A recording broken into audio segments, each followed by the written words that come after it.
Queridas amigas y amigos, lectores del blog El Santo Nombre, es una alegría estar juntos de nuevo.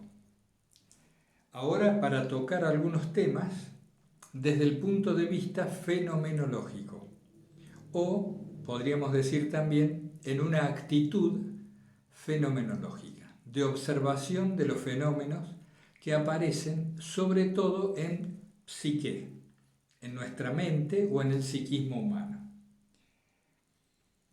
Quiero abordar el tema de la ira, que fue suscitado por una consulta de un participante del curso, de una participante, y enlazar este tema de la ira con aquello que siempre hablamos de la necesidad de comprender la raíz de nuestros automatismos para de esa manera poder desactivar o deconstruir dicho mecanismo.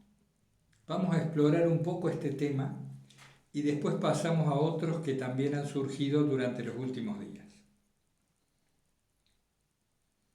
La ira, una emoción que surge, se impone, nos nubla por completo lo que podríamos llamar la razón o la capacidad de manejarnos a nosotros mismos y se lanza hacia afuera en forma de violencia. Tenemos distintos tipos de manifestación de la cólera o de la ira. La más habitual es el maltrato verbal, los gestos de disgusto, los reproches, los insultos, etc. Todos conocemos de qué se trata. La ira esconde una gran debilidad. Cada vez que nos encolerizamos, que un fuerte acceso de ira se hace presente en nosotros, tenemos que buscar bien en el interior la debilidad, la inseguridad profunda que estamos padeciendo. La ira es una reacción a una sensación anterior que se da en nosotros. Digámoslo con más precisión, se da en el cuerpo y se da en la mente. El cuerpo siente una fuerte contracción, por lo general en la zona de las vísceras, en la zona del abdomen, que se traslada simultánea o inmediatamente también a la zona del plexo solar, a la zona del pecho y que repercute en la garganta. Hay personas que describen que ven todo rojo, es decir, sube la presión arterial, se altera toda la química corporal. Pero esencialmente la ira nace de una sensación derivada de fuertes contracciones viscerales. Estas contracciones viscerales necesitan evacuarse, expresarse, hacer salir la presión afuera para no dañar el cuerpo. Por eso, la ira reprimida suele ser el origen de muchas enfermedades, porque va dañando los órganos poco a poco hasta que alguno de ellos colapsa o se enferma. Por supuesto que la solución tampoco es dar rienda suelta a la ira. Entonces, ¿qué podemos comprender de ella? Que esta sensación fuertemente contractiva necesita expresarse para aliviarse, para distender. Nosotros, observando esto, podemos distender intencionalmente, es decir, focalizar nuestra atención en distender las zonas contraídas para de ese modo poder ahí tomar distancia. Al tomar distancia ya tenemos más margen de libertad. Respiramos varias veces, empezamos una oración interior y si hemos tenido previamente el propósito de ir aprendiendo sobre nuestra ira, toda la atención se va a focalizar en comprender lo que está ocurriendo y no en devolver el insulto, en reprochar y en darle rienda suelta a lo que nos parece injusto del otro, etcétera, etcétera. ¿Por qué se produjo o por qué se produce esta fuerte contracción interna? ¿Y por qué decimos que la ira surge de una profunda inseguridad? Esta contracción es porque a uno se le ha movido el piso, se le ha movido la estantería. ¿Vieron ustedes en el terremoto que vemos, si han vivido algún sismo, algún terremoto, o los que vemos en televisión a veces? Enfoca la cámara y se ven las estanterías del supermercado que hacen así, ¿no? Y toda la gente automáticamente tendemos a agarrarnos de las cosas, de lo que parece más fijo, de lo que nos ofrece algún tipo de seguridad. Entonces, cuando un hecho externo, o lo que nos han dicho, o cualquier situación que ustedes se imaginen, nos mueve la estructura del psiquismo, es decir, cómo tenemos armados nuestras cargas, nuestras imágenes, nuestro sistema de tensiones y distensiones, los propósitos, las valoraciones, toda esa serie de contenidos que vamos viendo de a poquito en fenomenología. Cuando algo nos mueve mucho esa estantería, el psiquismo se agarra, se prende. ¿A qué se prende? A los esquemas que se le están moviendo. Intenta fijarlos, retenerlos, aquietarlos. No me cambien esto porque me incomoda mucho. Esa incomodidad, ese desequilibrio de cargas es lo que nos produce la tensión visceral. Y por eso nos agarramos con mucha fuerza. Y mientras más fuerte o más cantidad de cargas e intensidad de cargas psíquicas se estén moviendo, más fuerte va a ser la contracción y por lo tanto nuestra expulsión, es decir, ese sacar afuera la tensión en forma de ira o de cólera. ¿Qué tenemos que hacer? Antes que nada, le estoy hablando específicamente a esta hermana que consultaba, pero creo que nos puede servir a todos. Antes que nada, darse cuenta de que tengo la firme intención de no manifestar la ira y la cólera como lo vengo haciendo hasta ahora. Primero que nada, el propósito, al cual le auno la oración, la aspiración, como decíamos el otro día. Qué lindo que sería si yo dejara de tener estos arranques, estos ataques de cólera, etc. Cuando me he propuesto esto con claridad, trato de mantener una atención vigilante en aquellas situaciones y en la relación con ciertas personas que ya sé que habitualmente se producen estas cuestiones. Esta gente que nos cae mal o una persona con la cual no estamos teniendo una buena relación y vemos cotidianamente, la hora de la comida donde siempre me disgusta, etcétera, etcétera. Permanezco con la atención vigilante. Entonces, ¿qué sería reprimir en este caso? Lo que sería algo equivocado. Reprimir es hervir por dentro. Reprimir se nota, uno se da cuenta si está reprimiendo cuando por dentro hierve. Y esto lo podemos usar no solo con la ira, sino en muchos otros temas.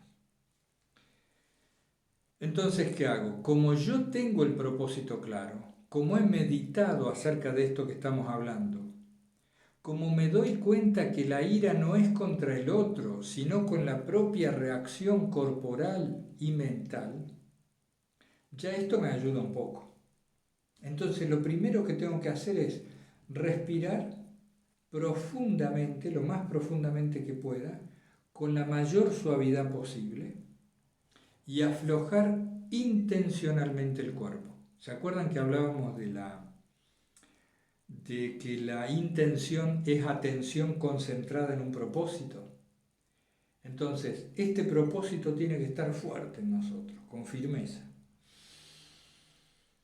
Respiramos profundo, invocamos a Dios, y conscientemente, con plena conciencia, empezamos a relajar las partes del cuerpo que podamos voluntariamente.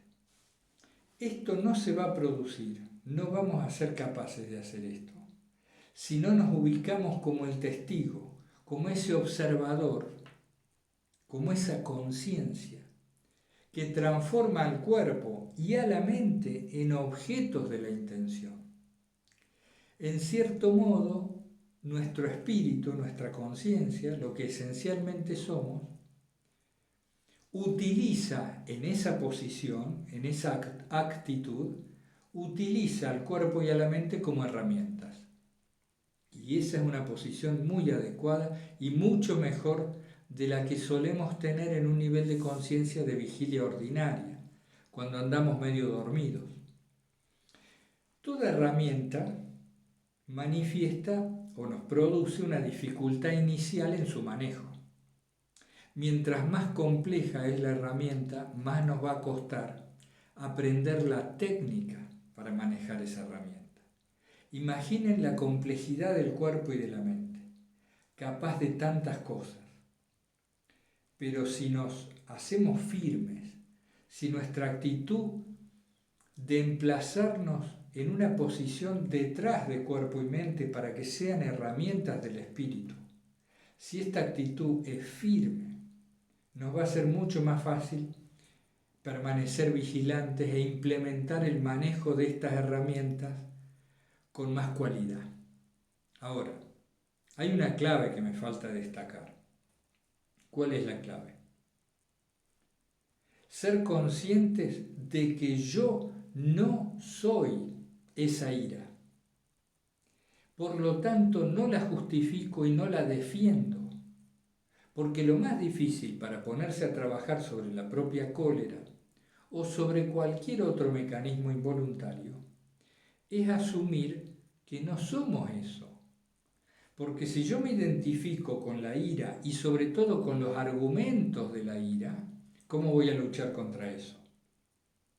Necesito darme cuenta que la ira, además de una reacción inútil, además de que perjudica a otros y a mí mismo, es una manifestación que no me pertenece, que es propia de una esclavitud y de reacciones mecánicas y automáticas de los humores corporales y de las cargas entre las imágenes que hay en la mente. Dicho en corto. Quiero hacer una pequeña salvedad para no extenderme mucho sobre este tema tampoco, con el tema de los fundamentalismos, el tema de los fanatismos y en general toda opinión demasiado extrema o más que nada demasiado rígida. Hay una frase que a mí me gustó, no sé a quién pertenece, que dice algo así como: todo fanático esconde una duda secreta. Todo fanático esconde una duda secreta. Todos somos fanáticos en algo, fíjense bien, ¿no? Estamos hablando acá de los extremos, los fundamentalismos en cualquier religión que llevan a despreciar al que no comulga con ese dogma, los fundamentalismos en política, que llevan también a despreciar a quien no tiene nuestras ideas. Y hoy en día tenemos un muestrario, ¿no?, muy variado de fanatismos, que van desde la cuestión de género, a la cuestión racial, a la cuestión tecnológica, muchísimos temas. Cualquier tema puede transformarse en un fanatismo, en un fundamentalismo. ¿Qué caracteriza el fundamentalismo? La profunda inseguridad de quien lo ejerce. Y esto no es una crítica, es tratar de describir lo que está sucediendo en el interior de esa persona. Fíjense cómo tiene que ser la contracción interior y el movimiento de su estantería en el sistema de creencias mental de esa persona para que la lleve a agarrarse con tanta fuerza con tanta fuerza al intento de estabilizar sus esquemas, su zona cómoda, que llegan a matar a otros, a dañar a otros, para que no se contradigan sus ideas o creencias. Es terrible. La imagen que habitualmente tenemos del fanático, del fundamentalista, es de alguien fuerte, que no le tiene miedo a nada, que es capaz de avasallar cualquier límite o barrera que se le ponga.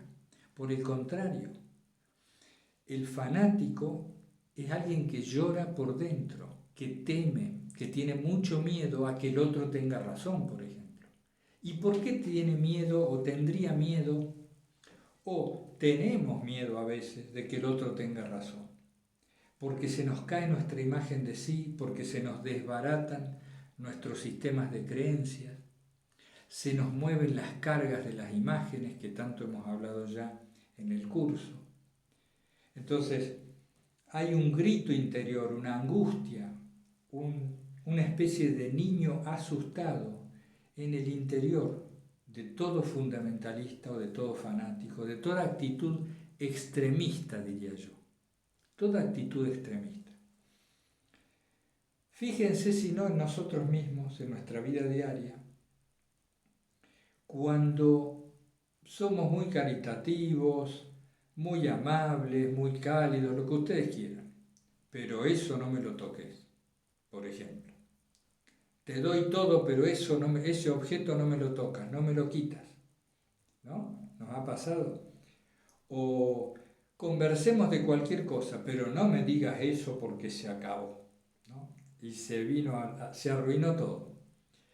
Es interesante estudiar eso, ver a ver por qué no me pueden tocar eso, por qué no puedo dar o prestar ese objeto, porque hay un montón de cosas que se cierran sobre él, cargas que se aferran para mantener la función que eso está cumpliendo en psique, en nuestro psiquismo. Quería relacionar esto de la ira con lo del fanatismo que todos padecemos en algunos temas, quien más, quien menos, para que aprendamos a relajarnos y a confiar. Porque, ¿qué caracteriza a la persona más flexible, más amplia, que acepta más distintas posturas? No quiere decir que él tenga que cambiarlas. Por ejemplo, en el aspecto religioso.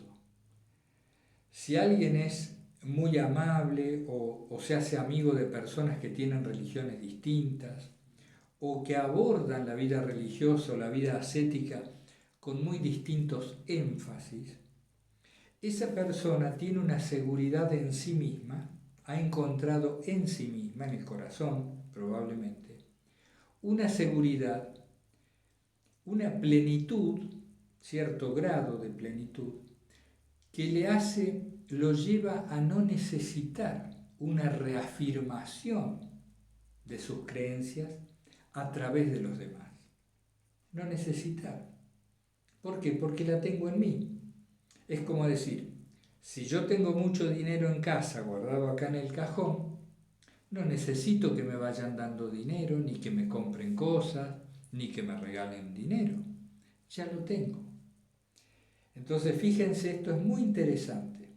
Y habitualmente los modelos culturales en las películas, quizá en la cultura en boga, nos han hecho creer que a más violencia, más fuerza, por lo general, que a más dureza, más firmeza interior, tiene valor, es capaz de grandes violencias.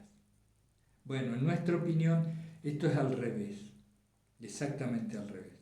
Y tratábamos de aportar un punto de vista respecto a esto de la rigidez que está emparentado con el temor al desequilibrio interior, con la ira y la cólera, que es una de las manifestaciones de esta inseguridad, y que también está emparentado con el orgullo, con nuestra soberbia.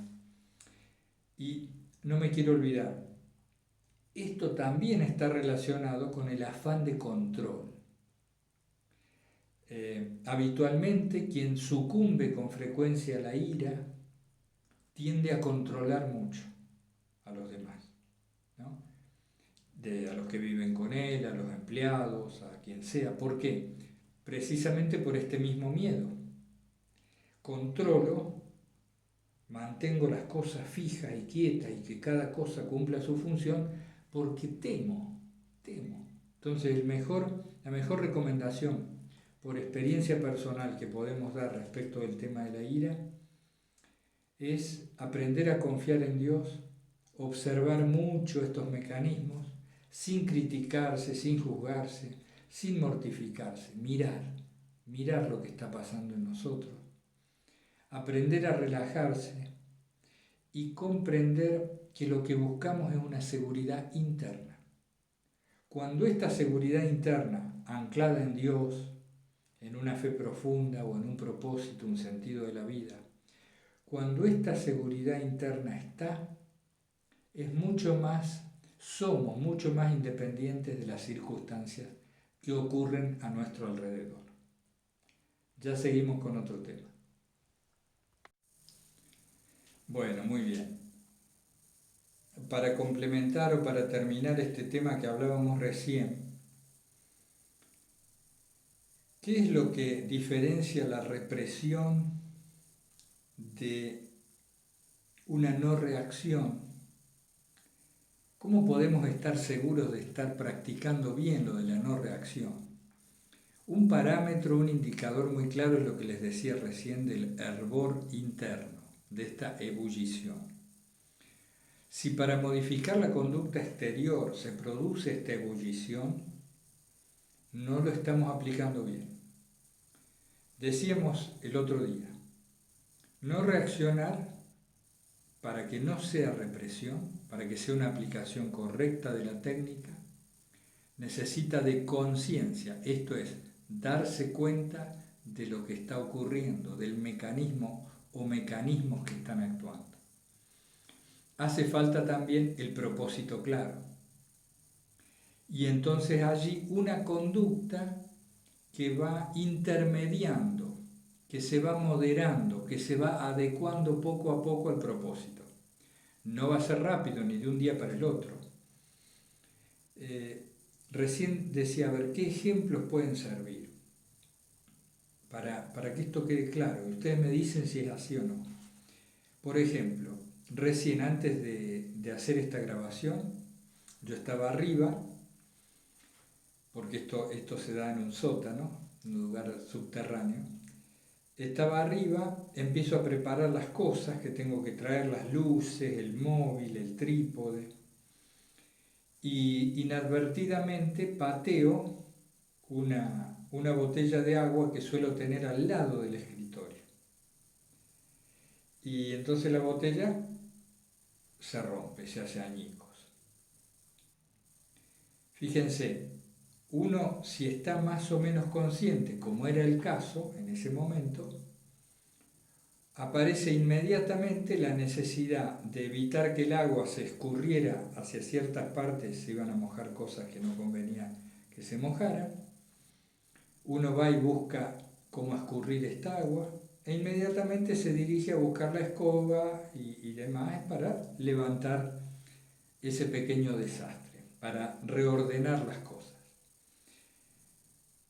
Decía, cuando hay más o menos un nivel de conciencia, de cierta atención, no se produce ninguna reacción de ira, ni de fastidio, ni de disgusto, insultos, quejas, como otras veces sí he vivido y hemos vivido.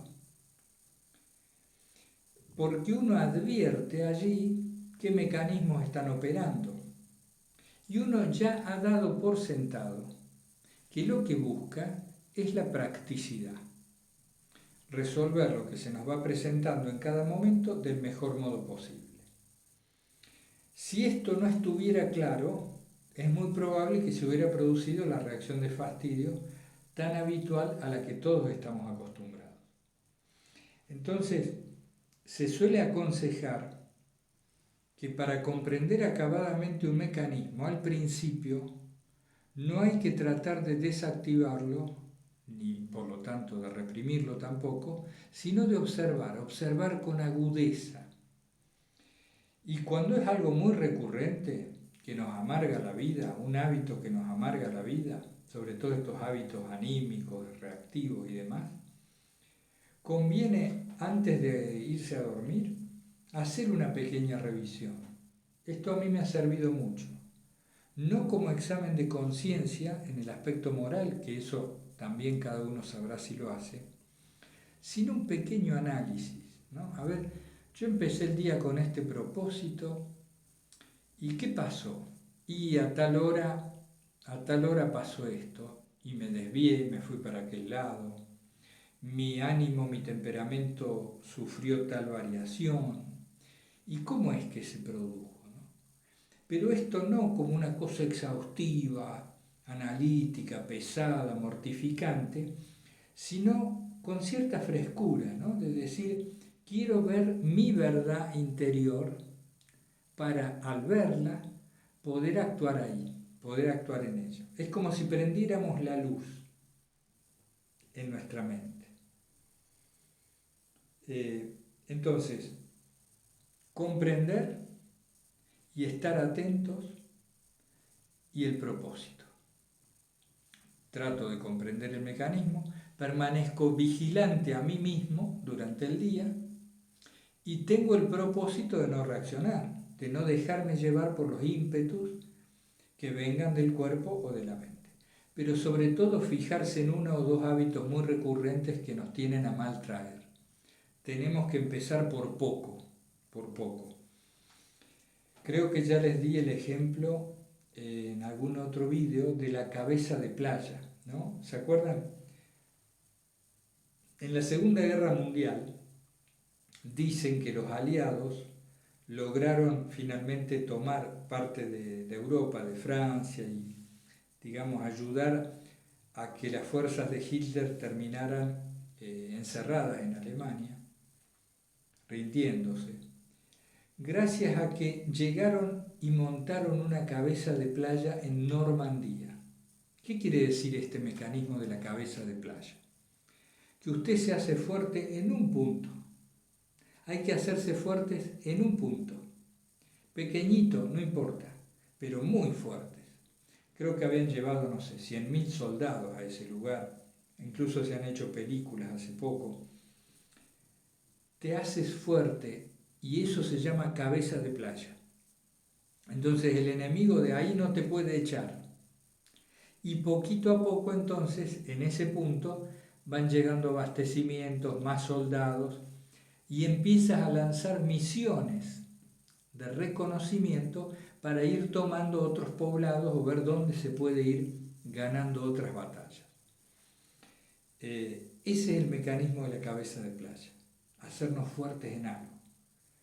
Entonces, de todos nuestros hábitos que nos disgustan, de las reacciones que más nos dañan y dañan a otros, elijamos una, con paciencia, y ahí nos concentremos, a ver cómo es esto, y sigamos el intercambio.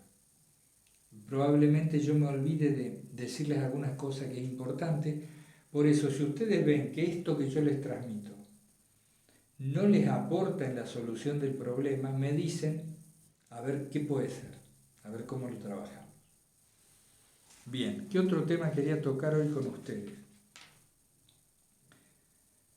Hay una hermana que me consultó por correo el tema de la verdad, al cual hicimos mención en uno de los vídeos anteriores. Tratábamos de explicar a qué nos referíamos.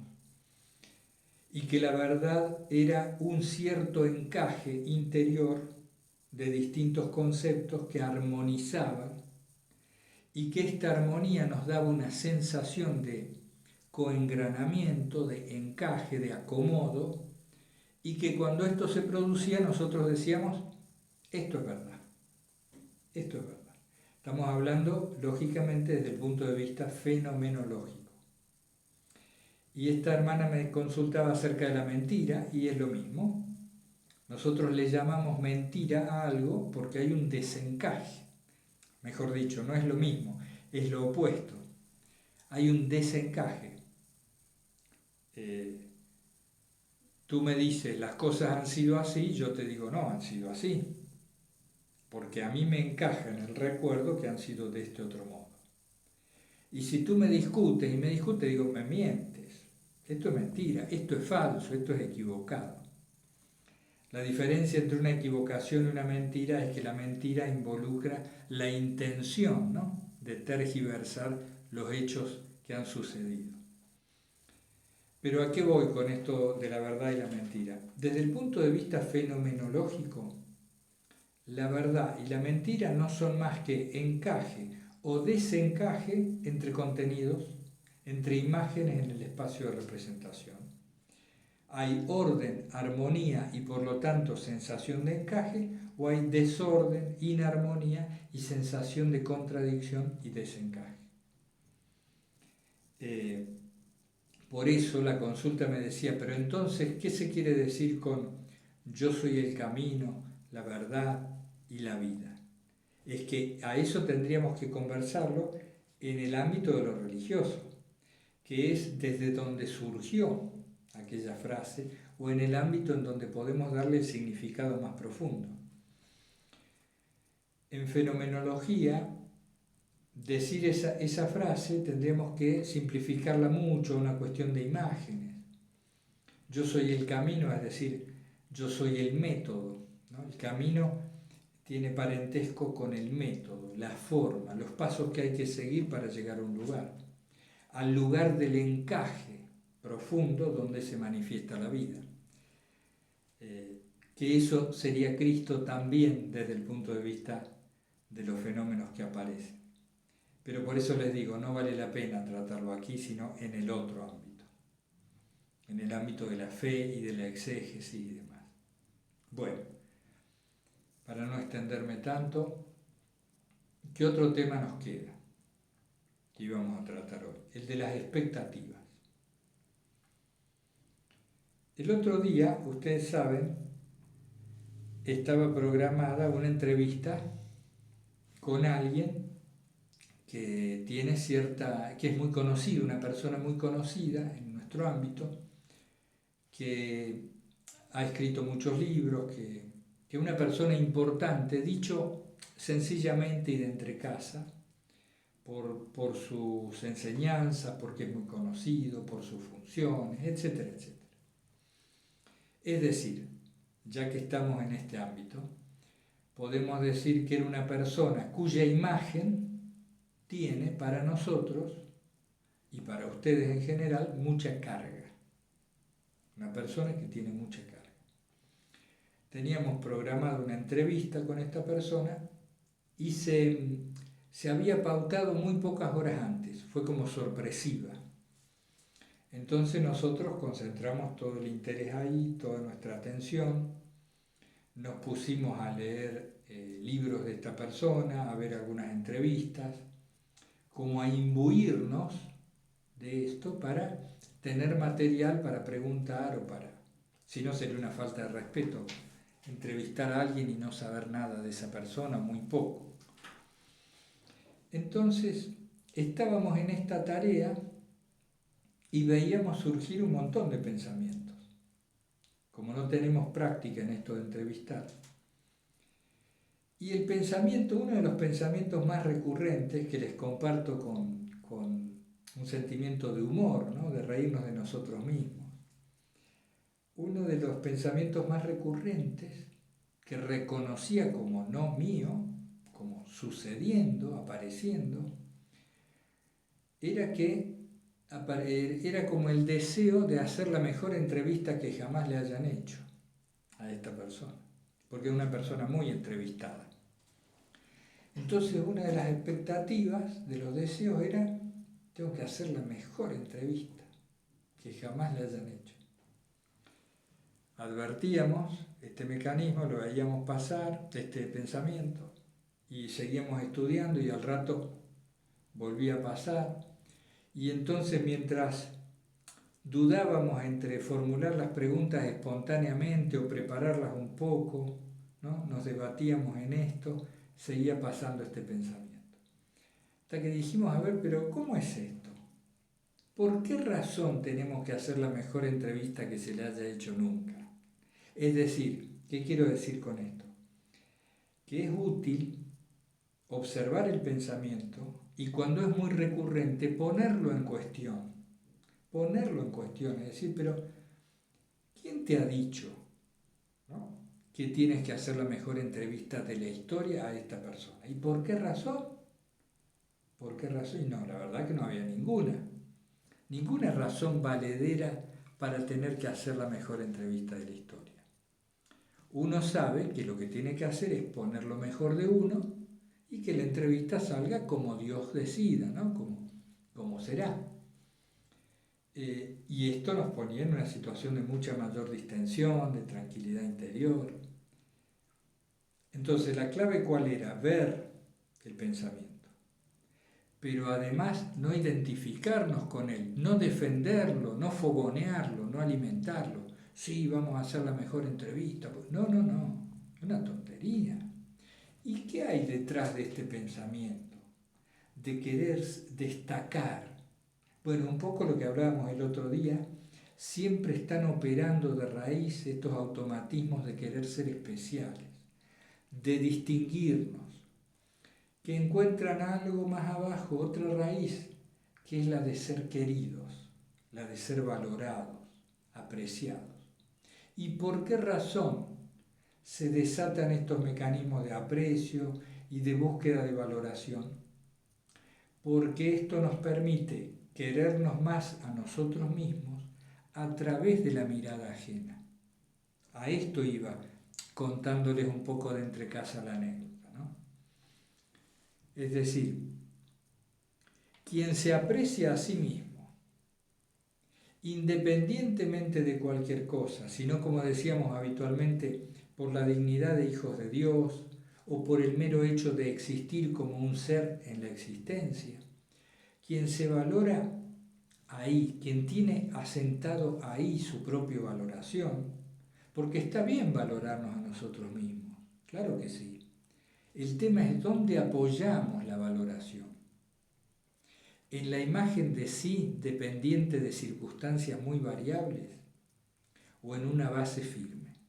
Entonces, cuando esta base firme no está muy sólida, caemos en mecanismos que tienden a generar aprobación ajena para de ese modo, con la mirada de los otros, poder mirarnos a nosotros mismos. Ustedes saben que lo hemos hablado por el tema de la imagen de sí. Ya conocemos este mecanismo. La imagen de nosotros mismos, que es una representación interna, lo que yo me imagino cuando digo mi nombre, esa es la imagen de sí. Cuando está en alta, cuando es una buena imagen de sí, nos da una sensación confortable parecida a la plenitud. Cuando la imagen de sí está mal, hay baja autoestima, nos da una sensación muy desagradable. Por eso, cuando necesitamos que los otros nos quieran mucho, nos admiren o nos valoren o hacer algo excepcional, el mecanismo está buscando compensar alguna carencia de raíz en este mecanismo. ¿Me expliqué bien? Espero que así sea. Entonces, ¿cuál es la solución? Ver siempre en fenomenología todo aquello que nos moleste porque es recurrente, que nos moleste porque es mecánico e independiente de nuestra intención, que nos demos cuenta que no nos está llevando a un buen lugar, tenemos que mirarlo de frente, mirarlo a los ojos al mecanismo, sin disimularlo para nosotros mismos tampoco. Porque bueno, disimular a los otros ya lo hacemos y podría ser el caso de que en alguna situación fuera adecuado. Pero a uno mismo, jamás. Hay que mirar de frente totalmente lo que está ocurriendo en el psiquismo. No con un afán minucioso de análisis introspectivo que nos deje encerrados en una burbuja todo el tiempo ensimismados. No estoy hablando de eso. Ver para liberarse, para darse cuenta que eso estaba ocurriendo independientemente de mí. Eso ocurría en la mente, producía concomitancias en el cuerpo y claro, molestaba la tarea que estábamos haciendo. Cuando vimos esto y pudimos reírnos del mecanismo que ocurría, nos distendimos, se produjo una distensión. Esto nos da una mayor libertad y entonces llegamos a la hora de la entrevista mucho más sueltos, tranquilos y confiados de que las cosas iban a ocurrir como tenían que ocurrir. ¿Y cuál era nuestra garantía en cuanto a nuestra propia acción? Hacer lo mejor que se pueda. Los resultados exteriores no tienen nada que ver, dependerá de tantos factores y sobre todo del designio divino, el cual siempre tenemos que tener en cuenta. Bueno, eso también quería comentarles. Reviso a ver si me queda algo, algunas notas y terminamos. Muy bien. Abordamos, profundizamos un poco más este famoso tema del testigo, por el cual varios me siguen preguntando, porque claro, no queda del todo claro. Y es bueno que lo comprendamos de verdad, y si no, insistir, porque es uno de los temas más importantes que podemos tener en cuenta para nuestra propia transformación. El testigo o el observador de lo que ocurre, o la conciencia, tanto la conciencia de sí como la conciencia del entorno, la conciencia de los movimientos que ocurren, el nivel de la conciencia, el darse cuenta. Esto del testigo, como tantas cosas en la vida, tiene muchos grados. Podemos clasificarlo en gradaciones, en etapas, en situaciones de constatación o testificación cada vez más importantes o más profundas. No hay un momento en que uno diga, hoy he sido testigo, ayer no, sino que vamos y venimos, se va profundizando, hay etapas, 3 pasos para adelante, 2 para atrás, ahí vamos. Pero cada momento en que constatamos, en que testificamos, lo que está pasando en cuerpo, mente y medio, eso se acumula. La observación de sí o el nivel de conciencia atenta, vigilante, se acumula. ¿Por qué? Porque se refuerza el hábito. Vamos generando una inercia a favor en nosotros mismos. Es como si nos acostumbráramos a que el espíritu se fortalece en estas situaciones y se acostumbra a observar. Teóricamente, fíjense qué lejos que estamos, lo cual no tiene que desalentarnos. Teóricamente, el testigo no manifiesta, no siente adhesión o rechazo. El testigo no gusta o se disgusta, no, observa. El testigo es testigo. Mira, es una luz, es una luz. Todo va pasando por su foco de luz y la luz que hace nada, la luz ilumina. No dice me gusta, no me gusta, me gusta, no me gusta. Entonces el testigo hecho y derecho es ese. Como se darán cuenta, nosotros estamos en distintos grados de observación o de testificación. Pero es un muy buen parámetro el que les acabo de decir para irnos dando cuenta del acrecentamiento de nuestro nivel de conciencia y por lo tanto de la ecuanimidad que el testigo manifiesta. La profundidad de nuestra observación, dicho en otros términos. La ecuanimidad tiene mucho que ver con la igualdad, ¿no? De allí la palabra ecualizador. Tiene relación con igual, lo ecuánime. Una persona, dicen, es ecuánime porque trata a todos por igual o porque trata a todas las situaciones con la misma actitud, etc. El testigo es ecuánime, mira. cuando tenemos tantas oportunidades de fortalecer al testigo, que vendría a ser la puerta hacia el espíritu. Y las mejores oportunidades son aquellas en las cuales nos agarra la compulsión. Esto lo refiero particularmente a un diálogo sostenido con una hermana muy querida sobre el tema de la comida. La compulsión de la alimentación, de la gula, mejor dicho, que es una de las que más a mano tiene el organismo para anestesiar su dolor o para tapar y llenar el vacío interior de la presencia de Dios o del significado. Cuando tenemos ausencia de sentido, de significado, se manifiesta una sensación de carencia importante que puede llegar a ser dolorosa. Nos angustia, nos crispa, nos contrae, nos tensa. Entonces la comida, el ir a engullir algo, es una de las herramientas más fáciles que tiene el organismo para anestesiar.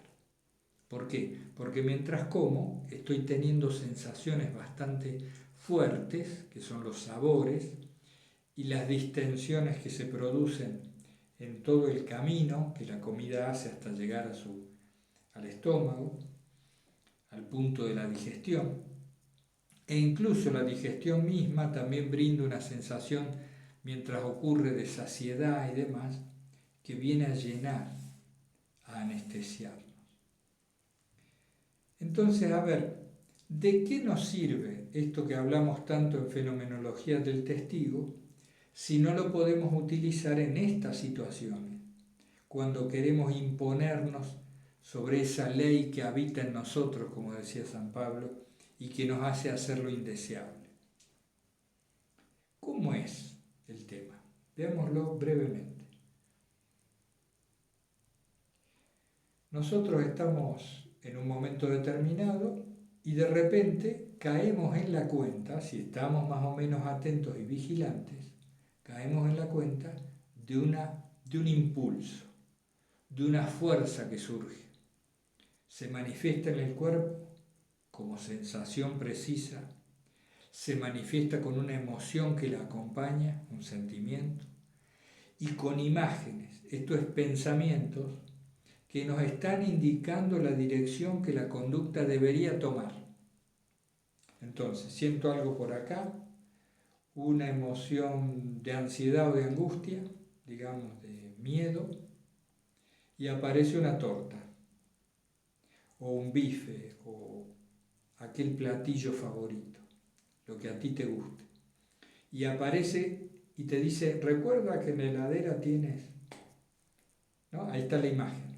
Y esta imagen es trazadora, se llama trazadora. En la guerra, ya que estábamos hoy con ejemplos de la guerra, si ustedes han visto películas, las balas trazadoras son esas que iluminan, una bala que ilumina el trayecto.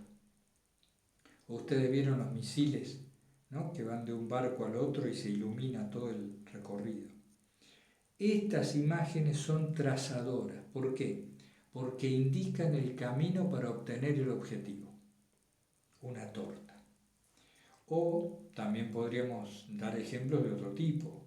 Se manifiesta la sensación de carencia o de angustia y aparece la imagen de una amiga, de un amigo. Llámalo. Ah, claro, y entonces me entretengo, me distraigo de la sensación de disgusto, de vacío, lo que fuera. Entonces, ¿qué hacemos? Aparece la imagen, aparece el sentimiento y aparece la sensación, todo muy simultáneo, y nosotros nos habíamos propuesto no comer hasta el otro día, por la razón que ustedes quieran, desde una ascética a un exceso de peso o por el simple gusto de la liviandad y la libertad que da vivir desde el espíritu y no ser esclavo de los ímpetus del cuerpo. ¿Qué hacemos? Observar. Date 10 minutos, 15 minutos, somos capaces. Como dicen en Filocalía, si quieres, puedes hacerlo. Eres capaz. miramos todo esto y nos concentramos en la sensación física, ¿dónde está la angustia? ¿O dónde siento el aburrimiento que me parece experimentar? ¿O dónde estoy sintiendo el miedo? ¿A qué le llamo miedo? ¿O desasosiego? ¿Dónde está la inquietud? ¿No? Es decir, esto ya implica que yo me ponga de testigo. Porque cuando el testigo no está, yo siento ser la inquietud.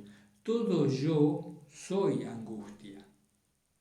Cuando aparece el observador, aunque sea un testigo incipiente, ya está por un lado la angustia y por otro lado yo.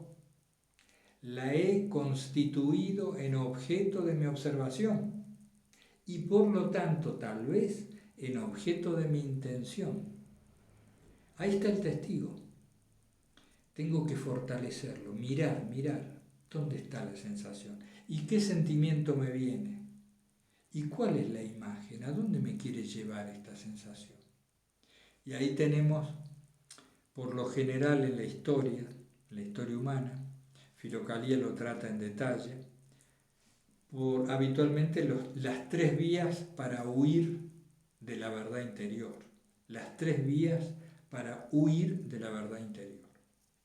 Por ejemplo, la vía de la sensualidad o, dicho en lenguaje más contemporáneo, la vía del sexo o del placer corporal, también en sentido más amplio. La vía del dinero, que como ustedes saben, nos permite acceder a cualquier placer concebible rápidamente, si uno tiene mucho dinero. O la vía del poder, de la gloria o del prestigio, que nos permite, como decíamos antes, ser reconocidos por los demás y por lo tanto acceder a una noción de nosotros mismos grandilocuente y por lo tanto de mucha aparente plenitud. Esas han sido las tres vías habitualmente por las cuales el ser humano se fuga, nos fugamos, anestesiamos, adormecemos el vacío interno de Dios, de sentido o de su presencia, de la percepción de su presencia. Debemos saber esto y permanecer atentos a esto. Cuando el testigo se nos instaló un poco, estamos observando el apremio por ir hacia la heladera, por ejemplo, a comer. ¿Qué hacemos? Tenemos que atravesar un periodo no muy largo. Yo les diría 10, 15 minutos. Por la mayoría de las compulsiones tienen su surgimiento, su cúspide, luego amesetan y descienden. ¿Por qué? Porque así funciona el organismo en todo. Entonces, si nosotros podemos permanecer, diría, con coraje, observando este surgimiento y posterior decaimiento de lo compulsivo en nosotros, si logramos encontrar, merced a la testificación, ese coraje, vamos a ver qué se pasa. Se pasó el pico de la ola. Entonces ya ahí tenemos todavía más posibilidad de trascender y de no huir de esa sensación, de canalizar en todo caso adecuadamente lo que ocurre o de aprender de esta sensación, que sería tema varios otros vídeos, ¿no? Pero, ¿qué quería enfatizar? El atravesar. Hay que atravesar. Es decir, venimos caminando lo más tranquilos, queremos ir hacia allá y en el medio hay una autopista terrible con mucha circulación de autos y no hay semáforo, no hay puente, ¿no? Eso es una compulsión. ¿Cómo cruzamos? Con mucha atención, con mucho cuidado, mirando aquí y allá, pero tenemos que saber que es cortita la autopista, en un ratito la pasamos. Pasemos el pico y después ya viene la calma nuevamente. Por supuesto, canalizar esa energía de la compulsión hacia cuestiones que nos ayuden. Por ejemplo, uno podría ponerse a caminar o salir a caminar o ponerse a hacer otra cosa que vaya desviando, ¿no? Canalice ese impulso. cualquiera sea. La oración, por supuesto, inmejorable. Si encontramos en ese momento del atravesar esta cresta de la ola, encontramos la oración, qué mejor. Pedir con fervor, porque hay una cuestión. Si pedimos en serio lo que tiene que ver con la propia transformación, esto ocurre. Distinto es pedir, bueno, que tal me dé un trabajo, que tal haga tal cosa, o que cambie no sé qué cosa afuera. Es distinto. Si pedimos acerca de nosotros mismos, de nuestras propias cosas, y lo pedimos de verdad, la gracia, ahí está, se concede. Bueno, ahí está este tema de cómo atravesar estas compulsiones. A ver, el intercambio con ustedes me puede servir, cualquier consideración sobre esto que surge. Entonces el testigo, merced a la repetición de observación, de constatación, se va fortaleciendo hasta un punto, dicen, en donde ya no se manifiesta el agrado o el desagrado mecánico, sino que hay un permanecer en la presencia de ese misterio de la existencia que por supuesto nosotros decimos es la presencia de Dios en el cotidiano.